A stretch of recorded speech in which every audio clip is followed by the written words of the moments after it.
Welcome to Raiders Roundtable, presented by America First Credit Union. I'm JT. That's Eddie Paskal. We hope everybody had a great Thanksgiving. As the Raiders head out on their bye week, we got a big show as we recap the loss to the Kansas City Chiefs and look ahead to the Minnesota Vikings who are coming to town. And Eddie, a lot happening around here now. Some players were released. We'll get to that. There's a rest moment now for the Raiders that they really needed, and now they have to peak no matter what and get ready for the rest of the schedule. Yeah, I mean, once this team gets back into this building next week, JT, it's go time. I mean, the Raiders have kind of put themselves in this position, kind of back themselves into this corner, and yeah, it's time to go. Like, if you want to have any delusion of playing in the playoffs, if you want to keep this season going, you got to start rocking. You got to start doing it now. Yeah, you almost have to run the table. We're not there right now. We want to go one game at a time, as we always do on Raiders Roundtable. But it's really important that the Raiders take the good of this season and everything that's been working and the positives. And I think there's been a lot of them. And to build on that and play the best Raiders football they're capable of playing. We were just talking before we came live here on all Raiders platforms that, look, just take more shots, more chances, and play every game like it's your last game. I don't think they have any other choice. Yeah, I mean, I think you and I are both cut from the same cloth in the sense, like, let it rip, right? I mean, what do you have to lose at this point in the season? And obviously doing that within the scheme of the game plan and not being foolish or reckless. But, hey, in these 4th and 1s and these opportunities where you can go and put points on the board, hey, let's have fun. Go do it. Let's take a look at the Kansas City game, which was a big one. It's always the biggest game of the year at Allegiant Stadium, and Antonio Pierce once again had the team ready to go. They came out and they were flying on that first drive. The offensive line getting a big push.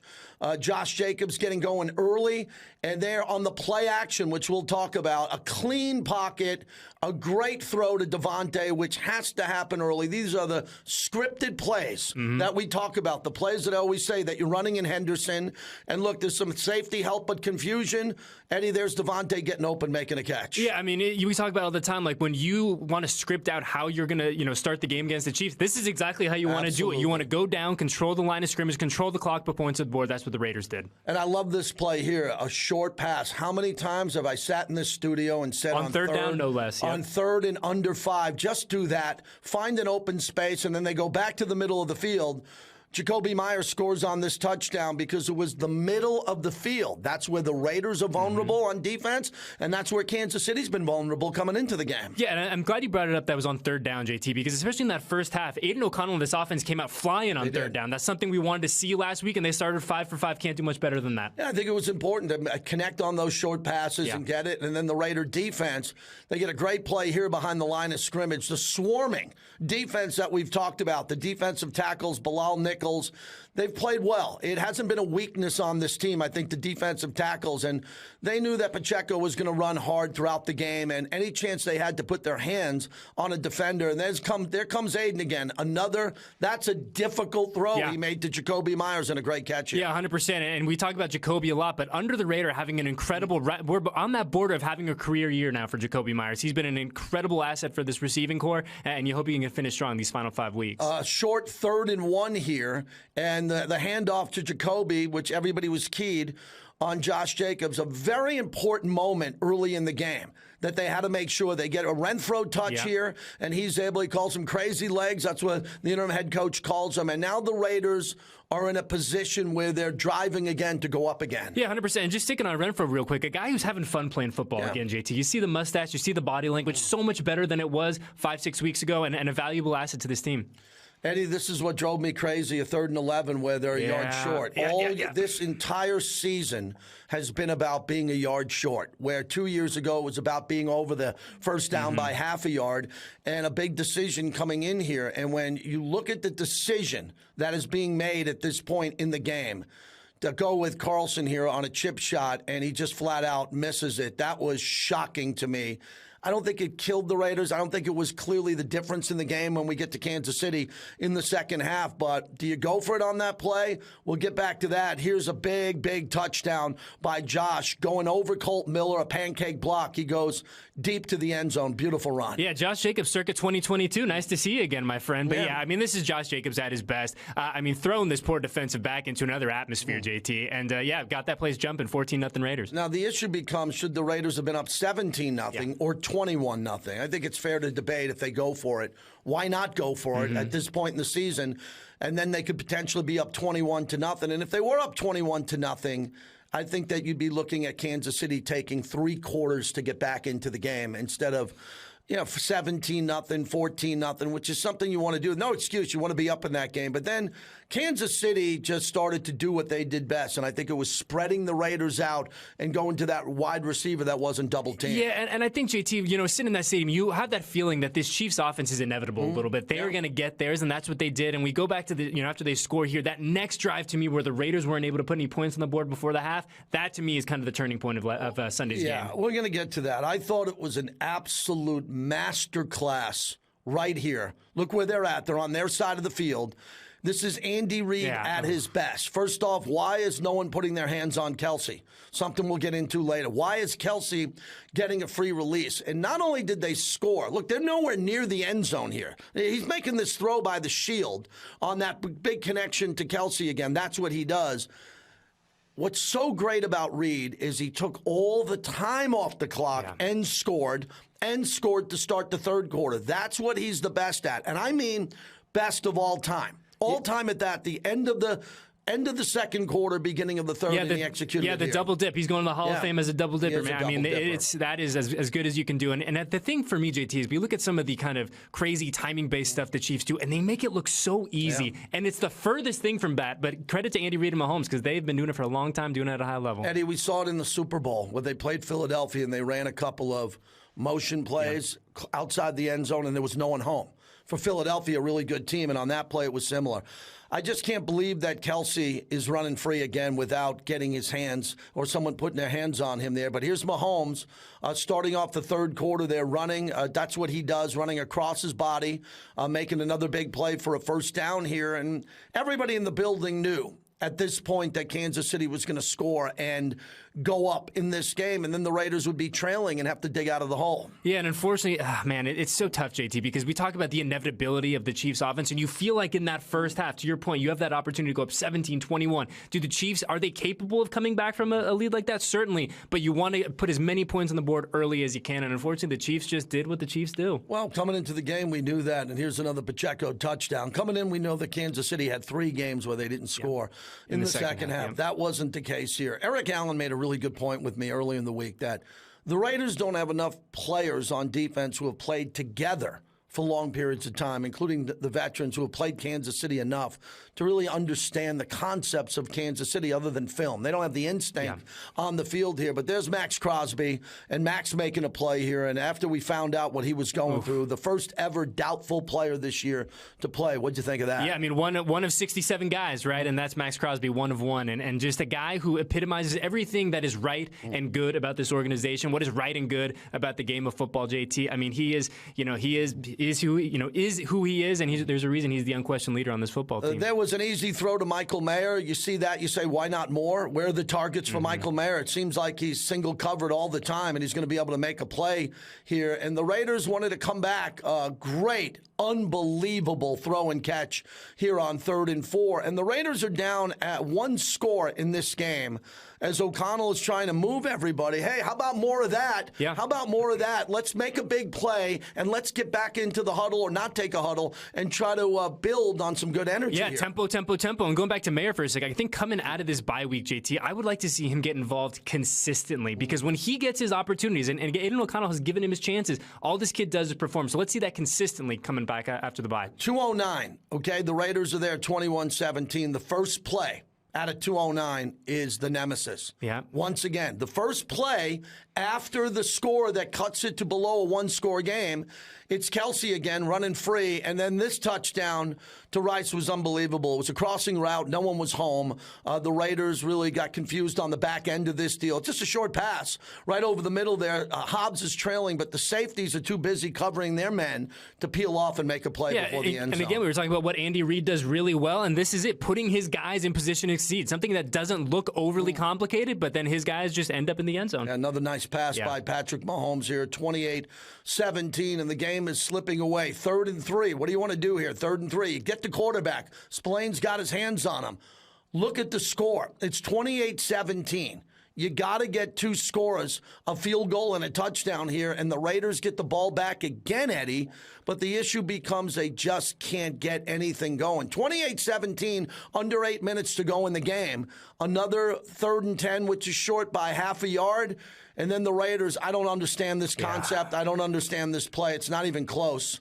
I don't understand how that play could be called at that point, starting a running back 7 yards deep, trying to get a yard, and he doesn't get back to 4 yards behind the line of scrimmage. That play cannot be called at that point in the game. You're down 2 scores. The clock is running. You got to attack downfield. And then, hey, if you turn it over on downs, the game's over anyway. It's a 31-3 turnaround for Kansas City. Yeah, and we see this in college football all the time, JT, where we see those 4th and shorts and you have guys lining up in the pistol, and it's one thing I'll never understand. But, I would have loved in that situation. We've seen O'Connell be pretty effective in the quarterback sneak, right? The kid needs a yard. Let him go get the yard behind this big offensive line. Let's take a look at the final stats of the game.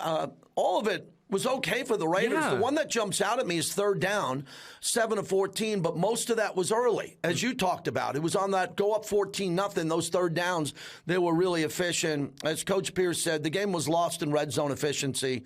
Kansas City 3 out of 4, Raiders 1 out of 3. Time of possession was a wash. Passing yards pretty much even. Raiders have the one big run for Josh that gets them to 123, but the Raiders still struggled in the running game other than that big run. Yeah, 100%. I think this is when you look at the numbers, JT, kind of a confusing game if you kind of just dive into the stats, where if you would have told me that Josh would have gone over for 100, it would have, time of possession to your point would have been a wash. Mahomes would have been under 300. You're like, okay, I like the Raiders. Oh, and the Raiders went up 14-0. Like, I would have loved the Raiders' chances, but unfortunately, you talk about the red zone inefficiency coming to rear its head again, and that's one of the reasons the silver and black fell. Yeah, the Raiders have lost to 2 really good teams back to back. 2 teams are 100%. That's a great point too. Yeah, they lost to Miami and they lost to Kansas City. I thought Miami kept the Raiders in the game. I thought the Raiders outplayed Miami, but they lost the game. They got the start on Kansas City that you have to have. Last year up 17-0. Remember, one of the 5 losses with double-digit leads. You get up 14-0, and I think the debate topic that I talked about on radio,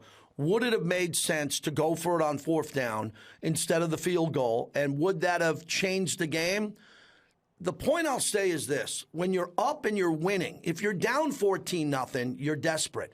The Raiders weren't desperate. At the time when they tried the field goal, I was there. I was sitting in my seats. I wasn't losing. I'm saying, okay, go get the points. In hindsight, which is what we do in the media there, I think the Raiders should have went for the juggler there because it could have changed the aspect. Down 21-0. I don't care how good of a team you are, even if you're the world champs, it's going to take a lot to dig out of that hole. Yeah, and I'm with you 100%, JT, where at the time I said, look, take the points, especially in the first half. You're feeling good. Take the points. Go up 10-0 at the time. But yeah, to play the hindsight game, that offense was rolling on that drive. Yeah. That offense was rocking and rolling. You're telling me Josh Jacobs can't get you 1 yard? So I understand in the moment what Antonio Pierce was thinking, 100%. But like you said, we get to play the hindsight game now. And does 21-0 change the course of this game? Maybe, possibly, but it's good to talk about. Well, I think 21-0 changes the body language, halftime, everything in that game. But again, the Raiders came up short, and you got to tip your cap to Kansas City. When we come back, the voice of the Raiders, Jason Horowitz, will join us. We'll get his opinion as he called the game and look ahead to the Minnesota Vikings as we continue. This is Raiders Roundtable.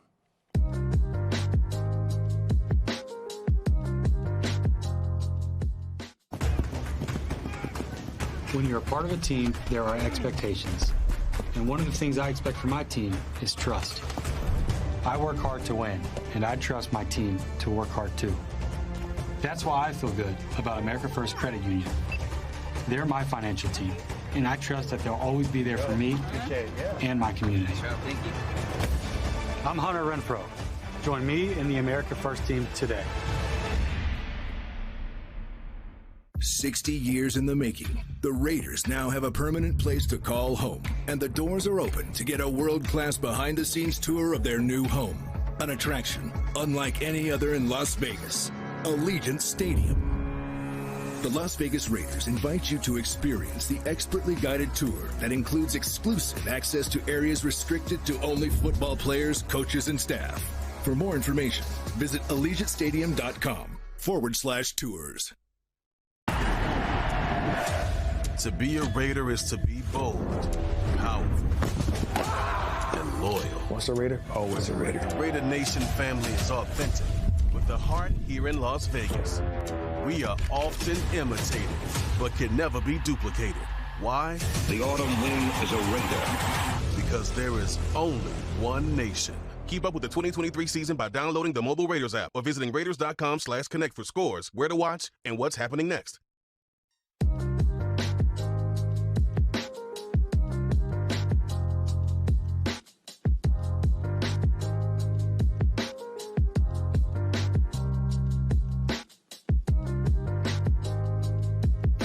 Dropped to 5-7 after they lose this one 31-17 to the Chiefs. But as usual, inside Allegiant Stadium, it was a party.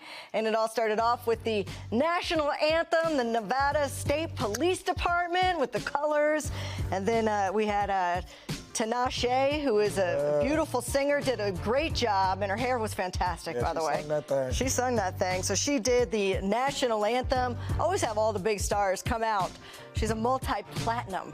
Multi-platinum. That's a lot of records to sell. And then we had Tyrone Wheatley. There you go. What's Wheat doing out there? Hey, Wheat was a tough tackle, though. It's hard to bring Wheat down. It looks like it's still hard to bring him down. He looks like he's still down. And then Reverend Run. He's in the Rock and Roll Hall of Fame, but you know him from Run DMC. He was DJing with the Raiderettes behind him. He rocked a halftime show. And always they bring out the alumni, and no greater than Marcus Allen. Talk about a running back that was hard to bring down. 619's finest. Woo! Lincoln High San Diego. Yeah. Look at it. Pretty cool to see him out there having a good time with his family. I'm still waiting until they put me in the A on that TV. I'd have been torch. I'd have been at every the torch. Yeah, we should have Raiders game day. I've been at every game, and I ain't been showed as an alumni yet. And then we ain't lit the torch yet. Our crew should light the torch one of these games. And we're running out of games. I saw you next up on the roster to sing the national anthem. You want to get out of that? Hey, I'm drinking my tea now, so I'm singing it next week. The crew from Raiders Game Day. Welcome back to Raiders Roundtable with Eddie Paskal. I'm JT. We bring in the voice of the Silver and Black, Jason Horowitz, who's kind enough to join us. And we know about the party. You're up there and you got a bird's eye view. You join me at the torch on every pregame show. And the Raiders, Jason, got off to an early lead, 14-0. You dream of a start like that against Kansas City. Take us through the beginning of the game and how the Raiders found early momentum. Well, a couple of things. There were three things going through my mind when it was 14-0. The first thing was something you guys talked about earlier, which is it felt like it should have been more. The second thing was it was 17-0 last year in Kansas City Week 5, and a game that the Raiders lost 30-29. And the third thing was, oh my God, Antonio Pierce is going to get the full-time job on Monday.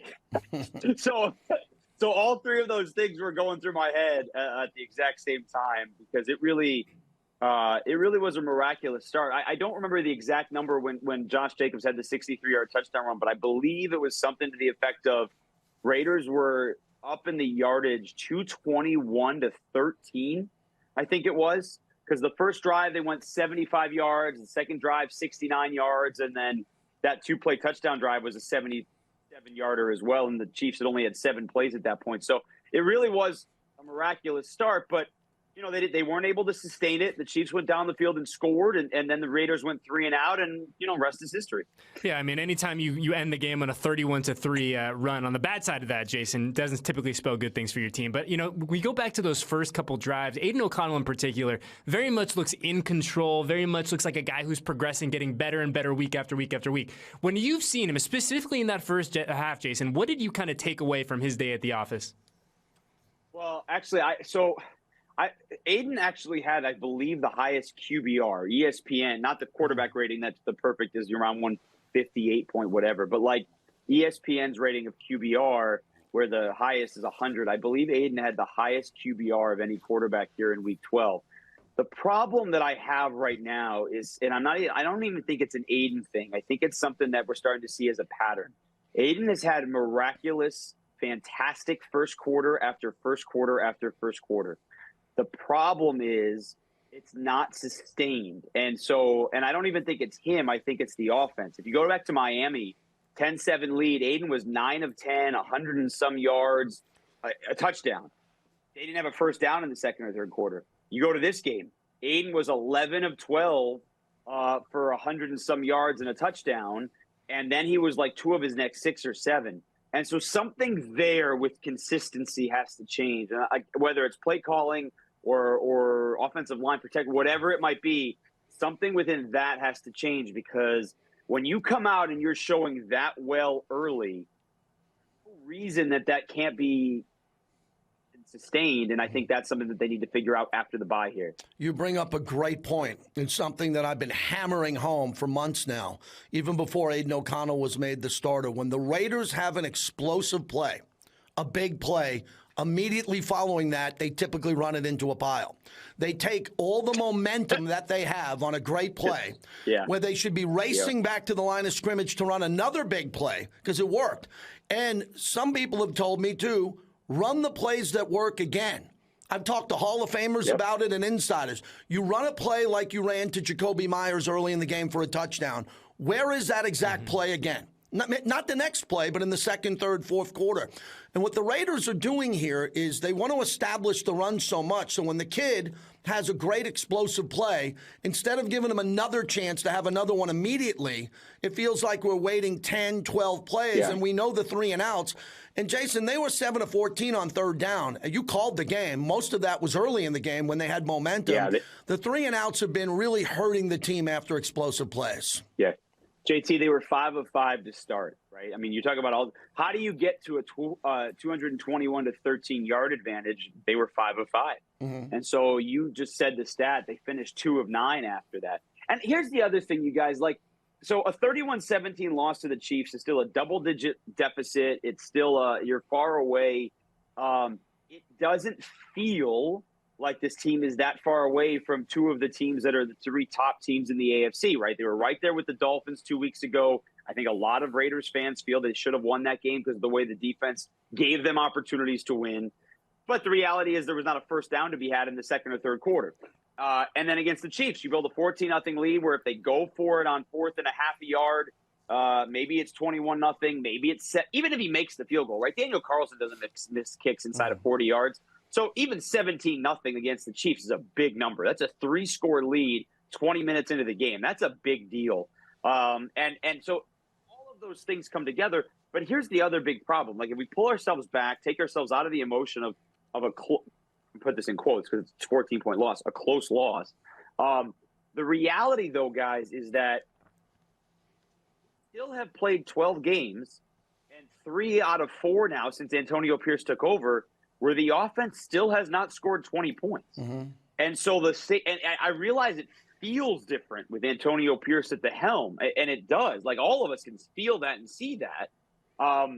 But in terms of results, in terms of the things that people were complaining about before Josh McDaniels was fired, the overall point total is still the same problem. And so something there is changed. Yeah, and to JT's earlier point, Jason, I mean, it's very clear that the Raiders want to be a run-first team. That is what they want to do. That is how, at this point, they feel like they're built and they're best able to compete. But, I mean, we take away that one Josh Jacobs run on Sunday, and this team's still averaging under 3 yards a carry, right? So it feels like you're kind of in this tough spot where you want to run the ball, where you want to, that's who you want to be, that's who you feel your identity is, but you're not able to do it successfully and do it on a sustained way. So, Jason, when you kind of look at this offensive line, I don't want to pin the whole thing on the offensive line. I don't think that's fair and just. But what does this offensive line need to do when they come back from the bye to kind of jumpstart this run game a little bit?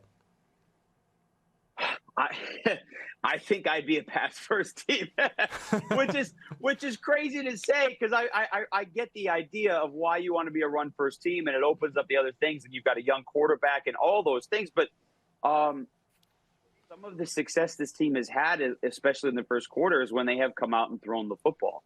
And I'd like to think that opens things up for the run. Look, if you come out and show you are a passing football team that's going to threaten the defense down the field, they can't put 8 in the box. And I don't know how many times the Chiefs did that. I mean, you've got Chris Jones in the middle.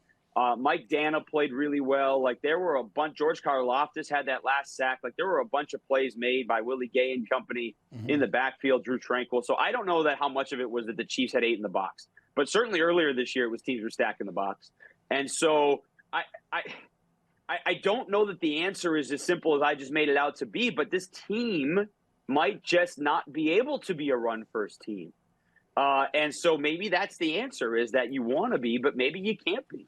Yeah, it's another really good point. We're not all here to agree, as we always say here on Raiders Roundtable, but I see a lot of the big runs being on the outside. They got to choose if they're a left-handed or right-handed team. They got to come up with this, because when they run up the middle, it's never there. And everybody knows they're running up the middle. Stop running the ball up the middle. You don't have elite guys in the middle. You have an elite player in Colt Miller on the outside. Run it behind him. And then the other big issue becomes chipping. This is the big problem I've had all year, is that you have Michael Mayer, who's not an elite blocker because he's a rookie, but he's an elite pass catcher. So use him as that. If you're going to have him in there to chip, he's going to come off the chip. He's going to be in single coverage. If you line him up more to the slot and on the outside, then he can get a little bit looser and you can go to him. He's not an offensive lineman. He's an elite pass-catching tight end out of Notre Dame. He could block in college because he was bigger than everybody. He's not bigger than everybody in the NFL. Get him loose. And then leave Josh in to block. He's an elite Eddie blocker. Yeah, he's got a lot of If you're going to leave him in to block, you got one guy in. Let this offensive line do their job. Let them say, here's the deal. We got the offensive line. We're going to do a favor and leave Josh in to block on this pass play. Let's go Hunter. Let's go Mayer. Let's go Jacoby Myers. Let's go Devontae.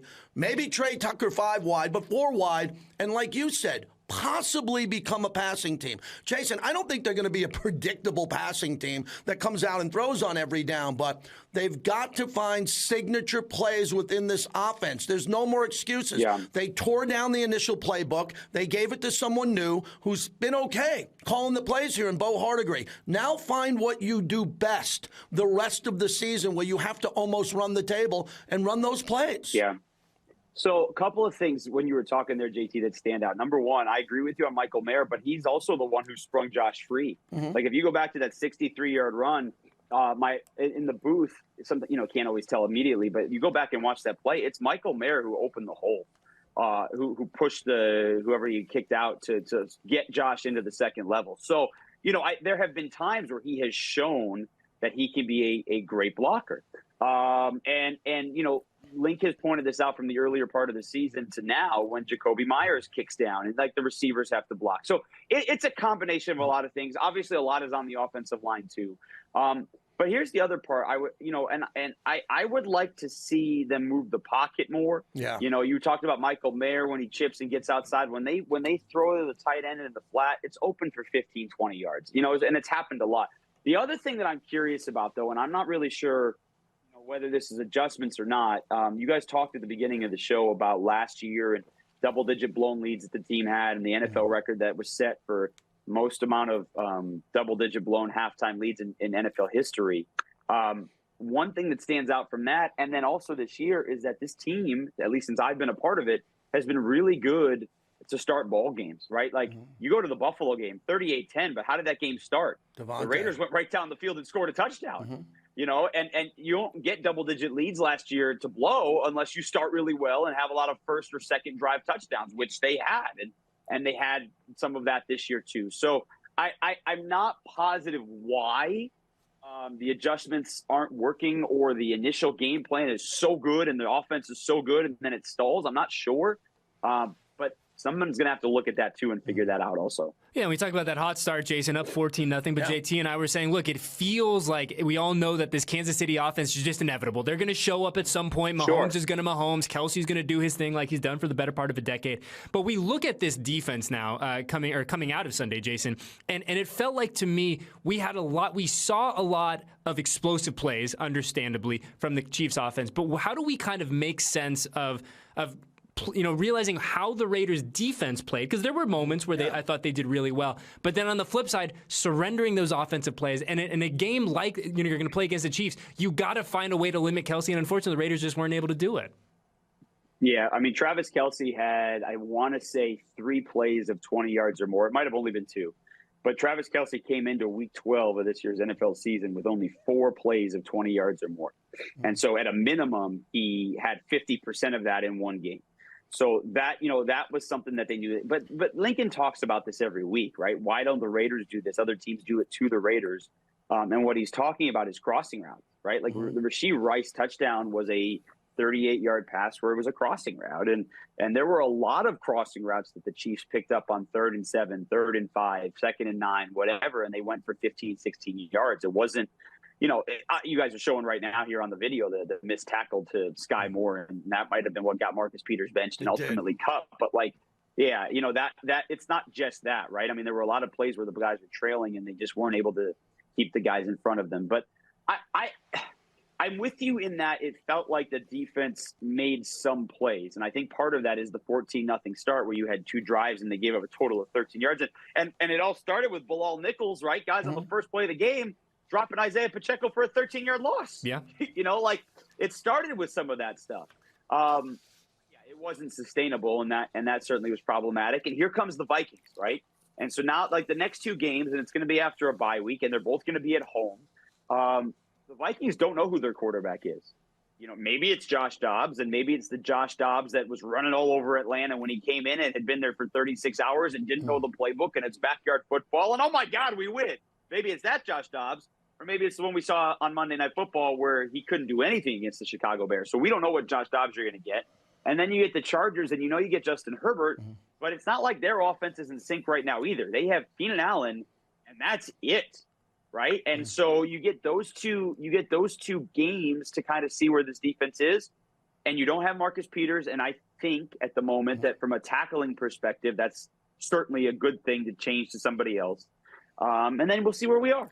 Yeah, I want to get to Teamer coming up here and Marcus Peters. One other point before we'll get to the Vikings is the Vikings are a broken play football team, and that works well against the Raiders. Mahomes is an elite, the greatest broken play quarterback of all time. So when the play breaks down, you don't have to face, Patrick Mahomes 17 games a year. But Dobbs does the one thing at a mini level that we see with Mahomes. Broken play, he's going, he'll throw across his body.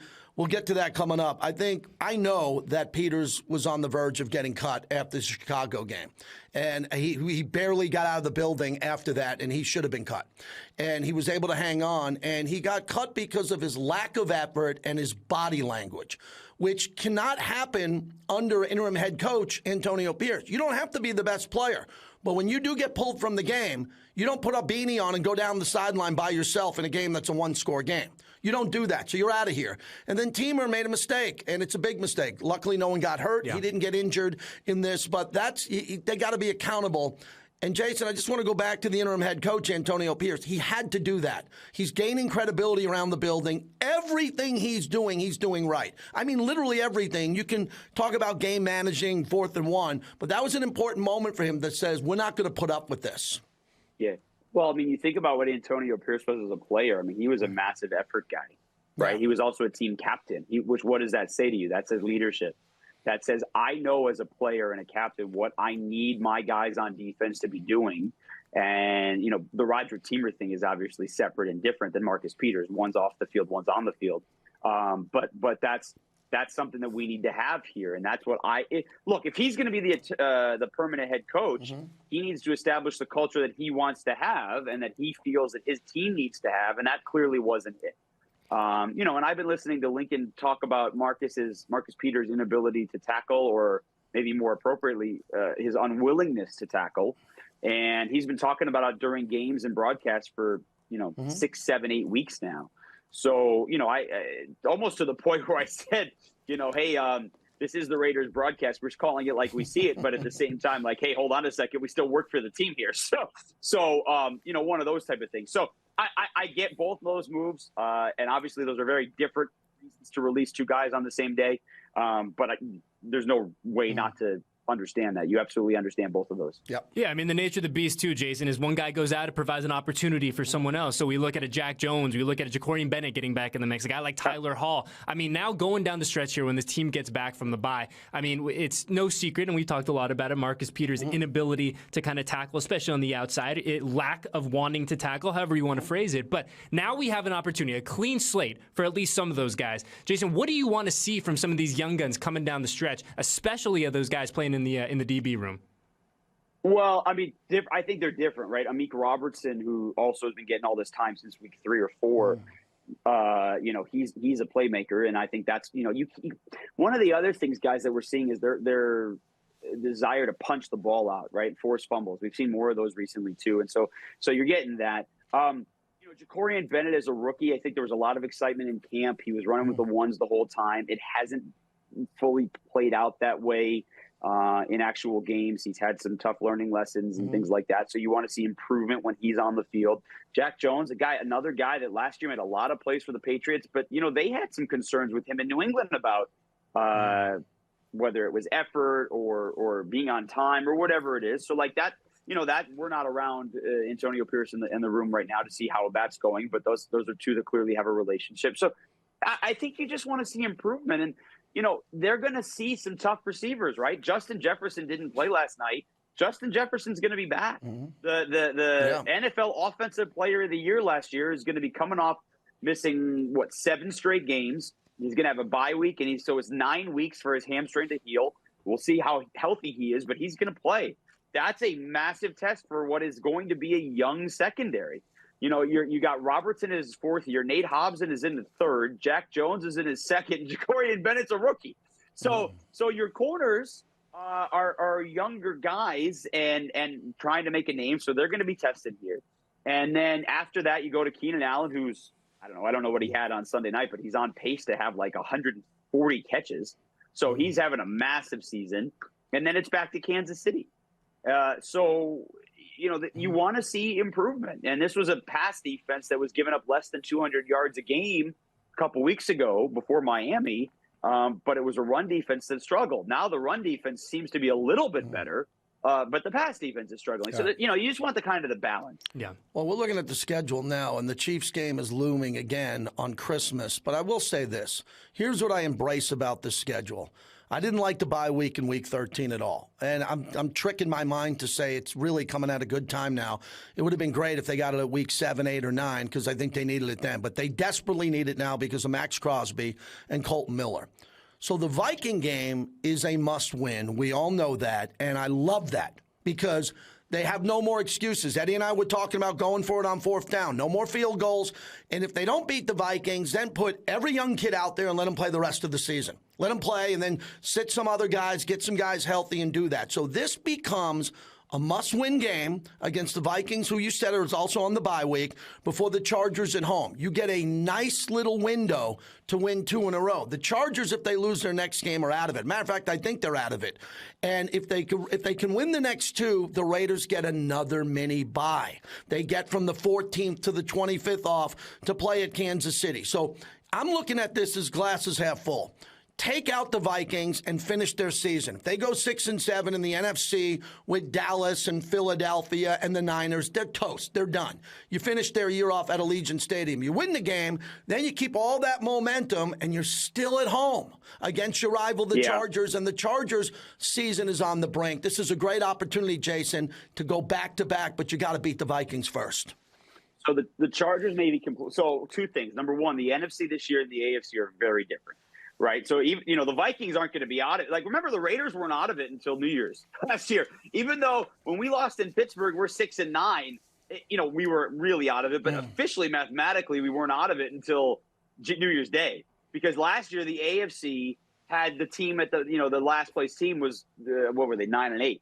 The AFC this year has 10 teams out of the 16 who are over 500. The NFC only has 6.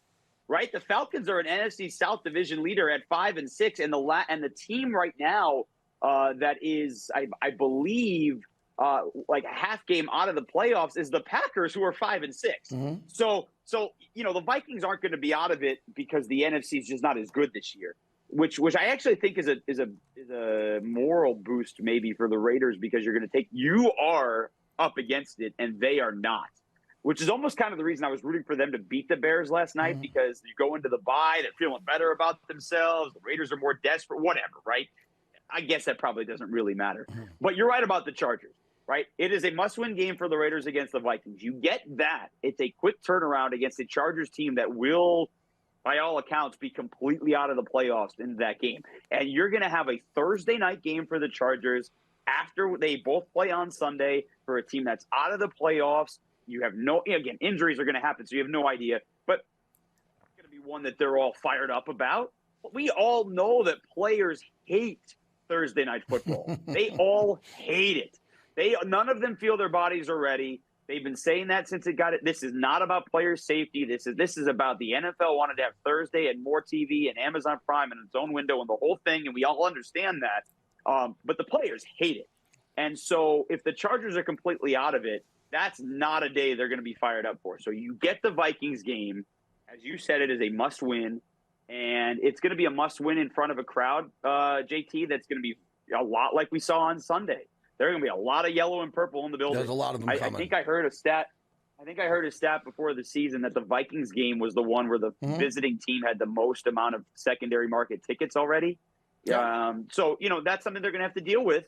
But you get that game, you beat the Chargers, and then you get a lot of build-up to Kansas City on Christmas Day. Yeah, it's a must-win game for both teams. So let's know that, and hopefully the Raiders perform better at home. Jason, always great seeing you. We'll see you out here for an extended stay as we got those 2 games in 4 days. Looking forward to spending some time with you.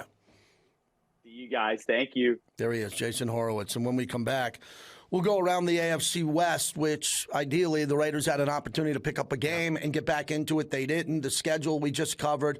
And what's at stake is the Minnesota Vikings will come in after the bye week as we continue on Raiders Roundtable.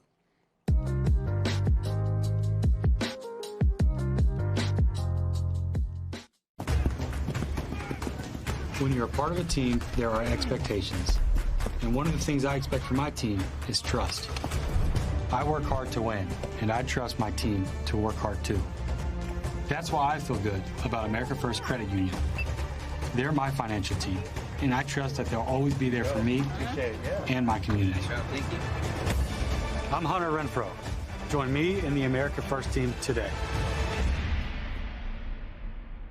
60 years in the making, the Raiders now have a permanent place to call home, and the doors are open to get a world-class behind-the-scenes tour of their new home.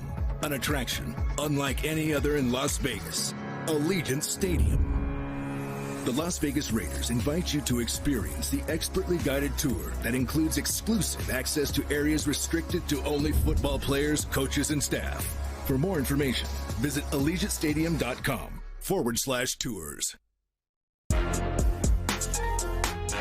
You're listening to Upon Further Review. I'm your host, Eddie Paskal. Good morning, Raider Nation. Welcome to Raiders Roundtable. JT along with Q Myers. He dissects the play quickly and makes the move to the football.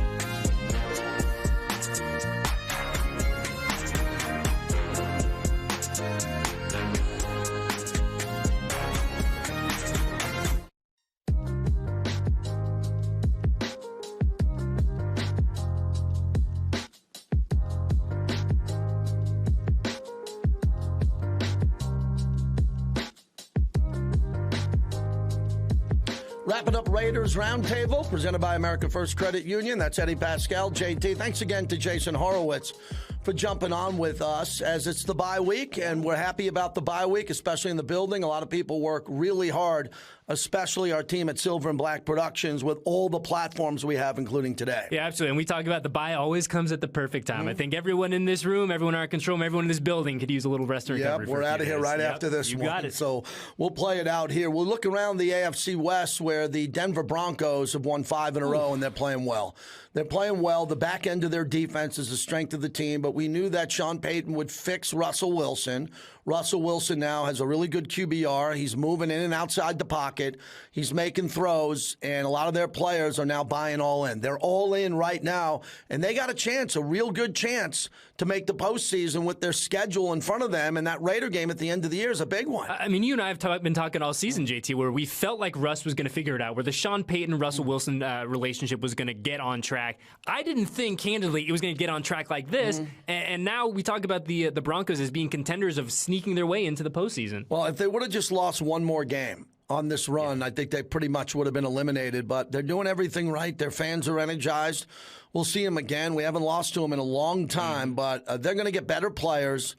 This is going to be something that the Raiders and the organization is going to have to deal with now. As we understood, you got Andy Reid and Sean Payton in this division. And you're going to have to deal with two coaches that you're not going to sneak up on. They're going to know your playbook, and you got to learn theirs. Yeah, 100%. And we talk about some of the time on task. We use that term a lot. And it feels like Russ and Sean Payton are figuring it out together. It was only a matter of time until they did that. And now we look at 29-12 win over a good Cleveland Browns team. This is not your mom and dad's Cleveland Browns team. This is a good football team that they beat. It's another team where Dorian DTR is playing because Deshaun Watson's out, Joe Burrow's out.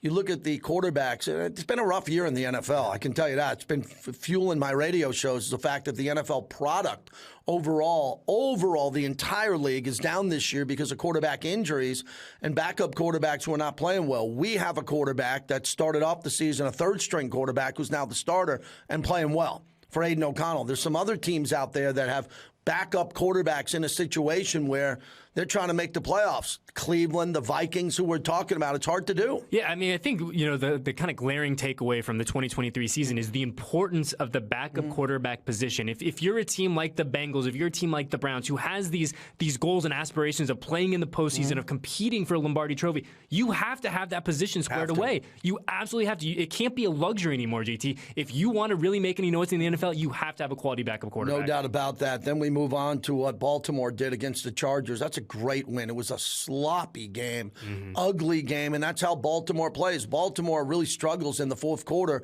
of games, but Lamar Jackson can make throws. What I love about Baltimore, and I really do, is their culture is defense. Going back to even before Ray Lewis and Suggs and our friend Rod Woodson, who played there, and the great players, they always come with a defensive culture. But now they got one of the best athletes and a great quarterback, the great rushing quarterback in Lamar Jackson, so they can win games two ways or three ways, special teams, defense, and with a quarterback who has breakaway speed. I mean, you talk about a complete football team, a team, like to your point, who can do it in multiple ways. Yeah. That is the Baltimore Ravens, and it's been fun from an outsider's perspective to kind of see that identity. I don't want to say change, but evolve over the past couple of years since Lamar got there. The Chargers roster is very good. We say that every week, JT. Every year. But Justin Herbert, I think they'll make a coaching change. I'm surprised they haven't made one already. The Raiders made a coaching change. And that's going to be one of the best job openings in football next year, is who's going to take the Charger job and have Justin Herbert in the beginning of the prime of his career. But look at Baltimore here as they closed out this game and they win 20-10. Devastating loss for the Chargers. Mathematically, they're still alive, but by a thread. And as we look at the standings here, the Raiders get an opportunity to maybe climb back to get to 7-7. I think the Broncos at Houston is a huge game because they're a playoff contender too. C.J. Stroud and Houston didn't play great against Jacksonville, but if Denver can lose and go to 6-6 and the Raiders can get the 6 wins and then have an opportunity to beat the Chargers, if the Chargers are 4-8 or 5-7, a lot's going to happen here in 2 weeks. Yeah, I mean, the reality is, JT, like I know no one feels good looking at this graphic at 5-7, but everything is still there for the Silver and Black in 2023. Yeah, they need a little help now, and they've backed themselves into a corner a little bit. But to your point, we were talking about it earlier. We could do this show 2 weeks from today, or I guess technically 3 weeks from today, and the Raiders could be at 500, still very much in the thick of things in the AFC. So, like to your point, I'm looking at this glass half full. This team needs a break, right? They've been going nonstop since July. Give these guys a few days. Reset the mechanism, come back, handle business on Sunday, and we're out to the races again. Yeah, when the schedule came out, Eddie, I thought the team would be 6-6. Realistically, I'd like to see them have 7 wins, but I thought 6-6, figuring out their way, and then an opportunity to win 4 out of 5. Right? That was what I saw down the stretch with the schedule. But Indy's better. They're a potential playoff team. So is Denver. Minnesota's in the playoffs as of today. Raiders got to knock them out. So with all this happening here, as we've talked about heading into the bye week, they have to play their best game. We've been waiting for their best game. They haven't had a best game this year. They played well in the first quarter. They finished off the second half against the Jets, but in the first half they didn't play well. Where is the Raider game on the schedule where from the first snap to the end, they win in dominant fashion? And I'm not talking about the Giants who had a quarterback that not many people remember. This is a test with the Vikings. Have a big game that we can say is a signature win and then go on to a short week and beat the Chargers. That's what this coaching staff has to peak for. The coaches have to do a better job. The players have to do a better job. And I think as we started off, maybe the Raiders will play more desperate They'll play more aggressive, and that could flip the switch and be the difference with the schedule coming up. Yeah, and we've heard from Antonio Pierce, right? And I think one of the things that we kind of identified the Antonio Pierce era with is accountability, right? And he said the coaches got to be better, the players got to be better. AP have to be better. And so I don't think there's certainly a lack of clarity on what needs to be done, but it's go time right now. Yes, enjoy the bye. Turn your phone off. Get away from this game for a few days. But come back here next Monday ready to go because it is time to rock now. Yeah, and the team's been through a lot. There's been a coaching change, a GM, an offensive coordinator. There's been some personnel issues this week with the release of 2 players. That is dramatic. For football players who have friends and teammates here, they need to get away from football, as you said, completely shut it down. I think there's some injured players who will be in the building. Sure. They'll be in the building getting treatment, and then next week will jump on us really quick. So I'm excited about it. I think there's a lot to talk about. We want to thank all of our viewers and our listeners as we went live on all of our platforms. We hope you had a great Thanksgiving. Hope you enjoy the bye week and get some time with your family and then come back strong as the Raiders are going to need your Raider Nation for the Vikings and the Chargers back-to-back. Thanks for listening and watching Raiders Roundtable.